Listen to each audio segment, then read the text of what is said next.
Hello everyone. Today I am going to demonstrate the fifth experiment. The aim of the experiment is to measure the thermal conductivity of copper using the Searles bar method. To perform this experiment, the apparatus required is constant head apparatus, that is a constant head device to give a steady flow of water.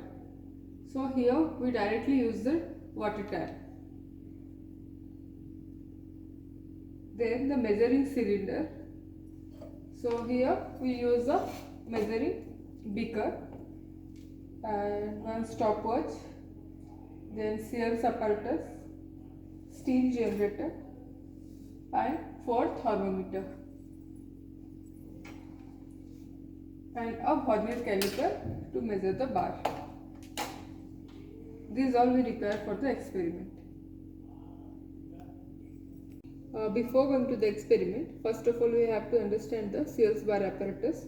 So here you can see the steady water flow is coming from the tap. So from this tap we can control the flow of the water, and this water is coming and is going through the thermometer T4 to the spiral, and then the water coming out through the thermometer T3. So this part is completed. Only the water coming through this, and from the spiral it is coming out through the other side. Next is the steam generator part. So the steam generator generates the hot steam, and the same is passing through the pipe to the copper bar. When the copper bar get heated by the hot steam, then this will affect this will warm up or heat up the water passing through this spiral, and this T1 and T2 will show the temperature of the steam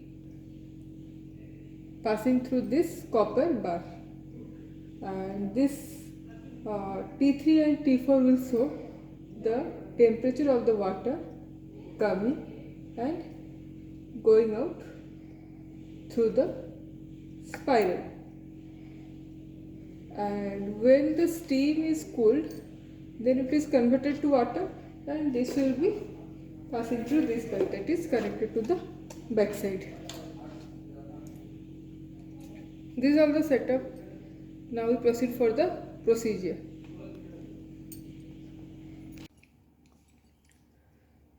Here we have to fill the steam generator by 1/3 of water, then switch on the heater plate to generate the steam. And to generate the steam, it will take 30 to 40 minutes. So when the steam gets generated, we have to start the steady water flow through the coil tube by adjusting the water tap that is connected to the input. And then we have to wait until the thermometer have reached a steady state. That is no significant increase or reduce of temperature for 10 minutes. At that particular time, when the thermometer is steady, the reading is steady, we have to measure the T1, T2, T3 and T4 through this thermometer. So the T1, T2, T3, T4 are the temperature of the respective thermometer 1, 2, 3, 4. Then we have to measure the rate of water flow. So how we can measure that way? For this, we have to collect the water coming out from the spiral. We have to collect using a measuring cylinder or measuring beaker.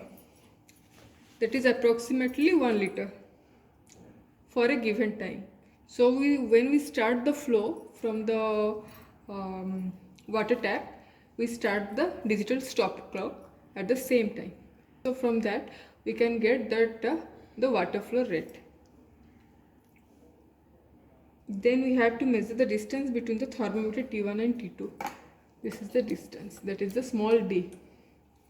Then we have to measure the diameter of this copper bar using the vernier caliper that is denoted as capital D. This distance is small d and the diameter is capital D. Now we have a formula, that is K, that is the thermal conductivity, equals to 4 mcd T3 minus T4 divided by pi D4 T1 minus T2 into D.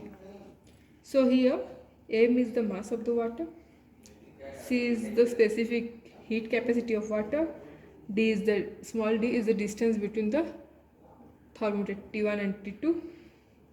Then T3 and T4 we have pi is constant, capital D also we have measure, then T1 minus T2 also we have. So from this formula we will get the thermal conductivity of the copper, and in this way we have to measure and then we have to calculate the error, and the experiment is completed.